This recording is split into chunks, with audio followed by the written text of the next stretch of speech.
Hey guys, it's Nina and I'm back with another video. So in this video, I'm gonna talk about the infamous Dave Ramsey and the fact that I followed his plan for 6 months this year. So yeah, I'm gonna talk about how that went, what the experience was like. I'm gonna talk about Dave's philosophy and why I ultimately decided not to follow his plan to the T. I'm still doing some things from his plan, but I have kind of altered a few things just for my own sanity. So if you're interested, keep watching. So growing up, I had a very common idea about debt, a very American philosophy of debt, which is basically you turn 18, you get a credit card, it's a rite of passage. Adulthood equals debt. And I felt like whenever you got a credit card and you paid it off, that meant that it was time to upgrade to, a higher credit limit because your credit score would go up. I always saw debt as something that was just inevitable. You're gonna have it, you need a good credit score, all of that kind of stuff. And so I'd kind of heard of Dave Ramsey just kind of in passing, but I always thought he was like a get rich quick type of guy. And like, I like money's good, but I've never been like, I wanna be rich. I've never been like that. I've always just wanted to be comfortable. So people selling the whole get rich quick idea was just, it wasn't really enticing to me. But one night I was with my brother and we were looking for an engagement ring for his now fiance, and he mentioned something about Dave Ramsey. And I was like, really? You know Dave Ramsey? And it kind of surprised me because my brother's really sensible, just a really like even keeled kind of guy. And so I figured, okay, my brother knows him, like maybe I should check this guy out. If you don't know who Dave Ramsey is, he is a financial teacher. I don't want to say guru, but he's a very well-known financial teacher, coach, all of that. He has a huge platform. He has a radio show. He has a YouTube channel. He has podcasts, and they're all like based on the radio show. Just this huge debt-free platform. Cash is king, debt is bondage. That is his whole philosophy in a nutshell. Most people look good and they're broke. And so I started watching the YouTube videos, and at first I was just watching for entertainment, and actually it kind of felt good because it was like, well, I don't have $400,000 in student loan debt, so I'm doing okay, right? And then the more I listened, I was like, well, you might not have that much student loan debt, but you do have student loan debt. You do have credit card debt, and maybe you need to look in the mirror and stop taking pleasure in other people's suffering and figure out your own stuff. So basically, I sat down, I looked at my finances, and I got a pretty big wake-up call just about how I was spending my money. One month, I had spent $600 on food between Uber Eats and eating out and just all of that. And I'm like, you got to do better than this, okay? And I realized that I just accepted debt too readily. So there are people who go on the show and they do these debt-free screams, which is basically where they tell their story, how much debt they had, how they found Dave Ramsey, what they did to pay it off. And there were a lot of young people, a lot of people my age, millennials, who were paying off massive amounts of debts, thousands, tens of thousands of dollars. Let's hear a debt-free scream. Let's do it. 3, 2, 1, I'm debt free! Listening to that, I really got inspired and I felt like, okay, that can be me. So then I decided to just start the plan. So let me give you a quick overview of Dave Ramsey's, what he calls the baby steps. These are all part of the Total Money Makeover. So step 1 is you save up $1,000. Step 2 is you pay off all your debt with the debt snowball, which is basically paying your debt smallest to largest. Step 3 is build a 3 to 6 month emergency fund. Step 4 is to put 15% in retirement. Step 5 is to save for kids' college. Step 6 is to pay off your house. And step 7 is to just live and give, enjoy your wealth, and continue to just thrive. Essentially, if you're really following Dave's plan, you are vowing to never go back into debt again. This means you would never use credit cards again, that you will never take out a car loan. The one thing he does allow you to do is to have a mortgage because, let's be honest, it's very expensive to own homes in certain parts of the country. I'm in the DC area. Ain't nobody paying no $500,000 to buy a house in cash, okay? So basically, you're not going to go into debt. You are going to cash flow your life. So I started the plan in earnest in April 2019, and the first thing I did was go through my apartment and look for all the things that I had that I wasn't using. I had like rugs rolled up in corners, a love seat that I had bought, which like I was kind of using when guests came, but I didn't really need it necessarily. I had other chairs that people could sit in. So I sold that. I sold the rugs. I sold a bed that I had like back in the corner for like a year. Basically, I sold that. And I made close to $500, and that was just like in a week or so. And that got the fire under me once I started making money from selling stuff. And that's his whole thing, selling things, sell so much stuff that the kids think they're next. And so the next thing that he wants you to do is set a strict budget, which means only the necessities. You cut everything down to the bare bones. He calls it a scorched earth lifestyle. You don't go out, you don't have a life, you don't do anything except pay your bills, food, lights, and water. And he has this app called Every Dollar that I actually use. I actually really like this app and I use it every single day. He wants you to go in there and track every single dollar. It's called a zero-based budget, which means that you take all of your income and you allocate for things down to zero. So once you've done the budget, everything is accounted for. You're not just sitting on a pile of money. You have to give every dollar a name, basically. So one of his famous sayings is rice and beans, beans and rice, which basically means you're not going out to eat, okay? He says that you will not see the inside of a restaurant unless you work there. And yeah, he just really wants you to just take everything down to the bare minimum. And so some nights I literally did eat just rice and beans because I actually like rice and beans. I always keep it in my house. But he doesn't literally mean just eat only that, but it's just the philosophy of just very simple living. In addition to selling everything, he also wants you to work as many jobs as you can possibly work. So I actually started delivering Uber Eats nights and weekends in addition to my full-time job. So probably working about maybe like 60 plus hours a week. So getting into the plan and really just going full force was actually not that difficult for me because when I get convicted and there's something I really want, I charge forward. So I went into complete warrior mode. I used to just be someone that kind of just got up and did whatever she wanted to do anytime, want to take a random trip here and there, go to a show unplanned. I would just get up and do things like that. Being on Dave Ramsey's plan, all of that got canceled. Everything was planned and regimented. It was all about me working to try to pay off debt. And family and friends knew what I was doing. And in general, everybody respected it. And everybody was saying, man, I wish I could do something like that. And I was like, well, you can, I'm doing it. So with cutting things in my budget, doing Uber Eats and income from YouTube, and then selling things in the beginning, I ended up getting an extra $1,000 a month, and I threw all of that at the debt, and it was really dope to see that I could make extra money on top of my career. So in 5 months, I paid off an IRS bill, paid off a MacBook Pro, and then I paid off some furniture from West Elm, which all came up to $5,000. So I made an extra $5,000 in 5 months, hustling, grinding, taking whatever extra money I could here and there. And in that time, I just got an entirely new mindset on my money. The idea that I could budget and that I could actually plan ahead for the month, it was just completely unheard of, something I had never done in my life. All I would do essentially was in my notes, I would write down, here's what I spent, $35 at Sephora, $40 at Target, just writing things down after the fact. But it's like, okay, this is where the money's going, but it's not really a plan for the money. In the 6 months, budgeting and just planning for my money really became a reflex. And it's not a situation where I'm looking at this lump sum in my bank account and I'm like, oh, well, I can go to dinner with so-and-so. I can buy a ticket for this show over here.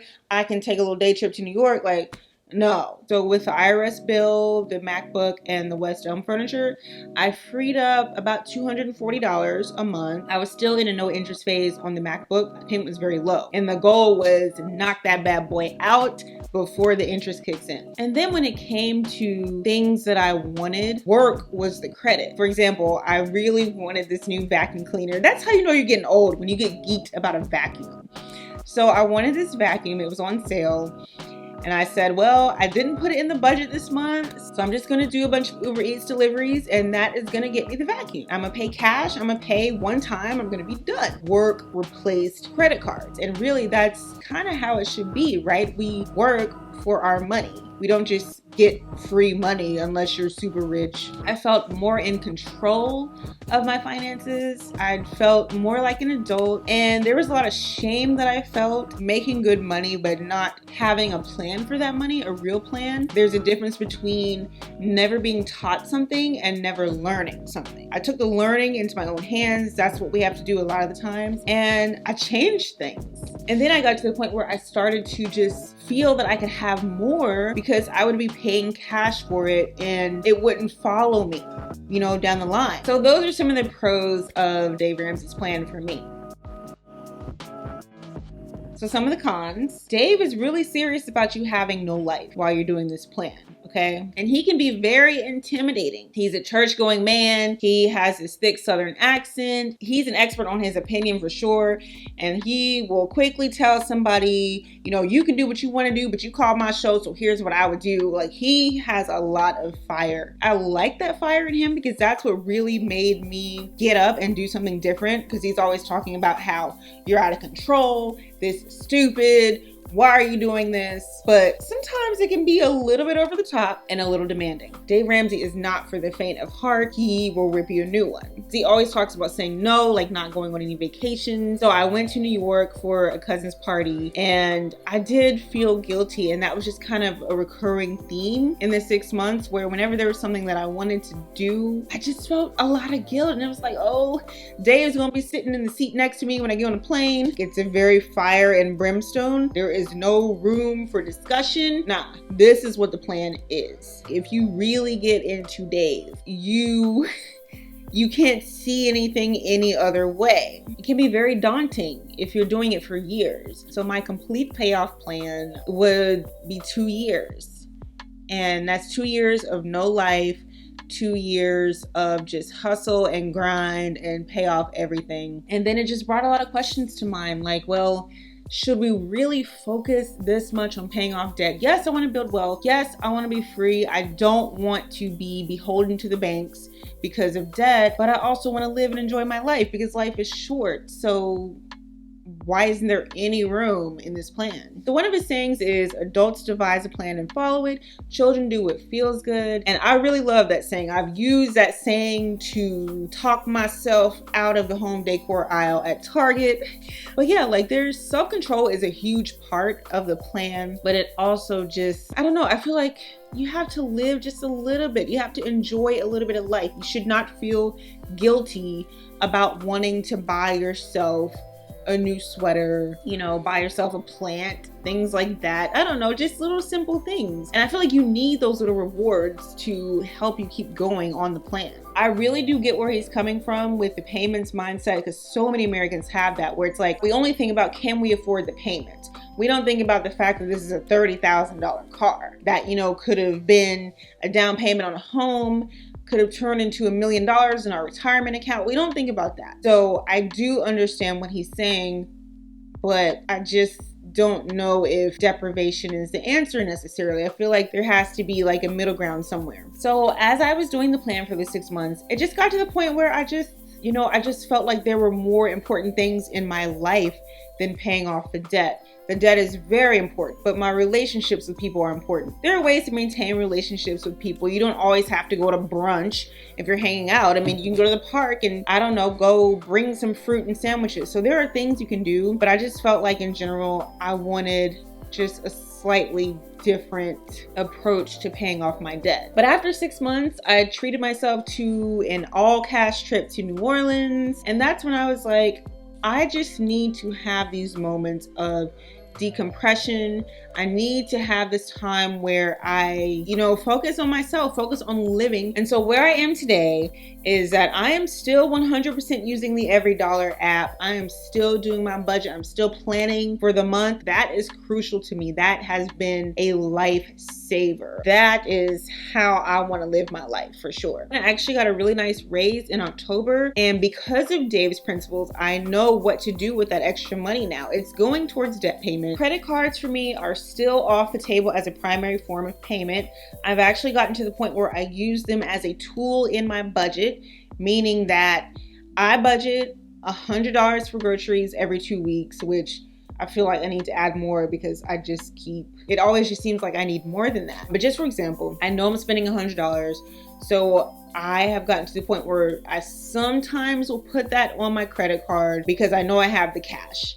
And I instantly pay it off. I get the cash back from that on my credit card. And Dave always talks about how no millionaire ever got rich from points and cash back, airline miles, all that stuff. I totally get it. I just kind of had to like test the waters and just see if I could do it. And it's still something that makes me itchy every time I use my credit card, even though I know I have the cash. It's just like, ugh, it's a credit card. But it's really just being able to have the discipline. And so my discipline with money has increased exponentially. I'm grateful for that. But really, Dave Ramsey gave me a major reality check about my finances. He would scream at people, telling them that they're out of control. I'm sitting back and I'm looking at other people, and I'm not realizing how certain things apply to me.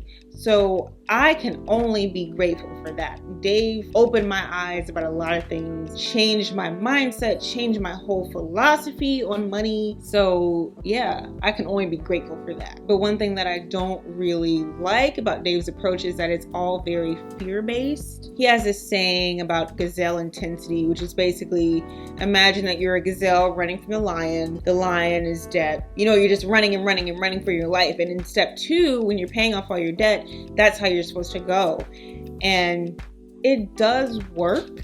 I paid things off using gazelle intensity, but I also felt like I was just too focused on the debt, too focused on the money, and just not living life. Not just letting the wheels come off, but just like not being so afraid and not being so single-minded. Slowly, I began to just consider other perspectives, consider ways that I could take my newfound philosophy around debt and just make it a little more livable and approachable in a way, if that makes sense. I think Dave Ramsey is an excellent teacher.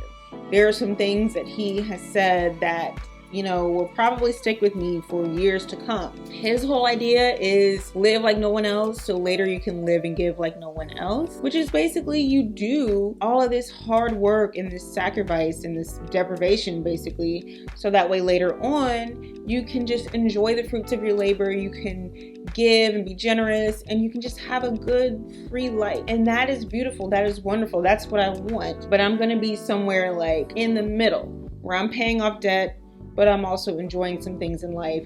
I'm not taking on any new debt. And really the reality is, like so many things in life, you have to do what works for you. That's like the answer for almost everything in life. So if you feel like you can do a scorched earth lifestyle and not have anything, do that. If you need more balance, do that. I'm not gonna advocate for debt, but ultimately it is about what you need to do for yourself. So that is all for this video. I hope you enjoyed it. Let me know if you have any questions.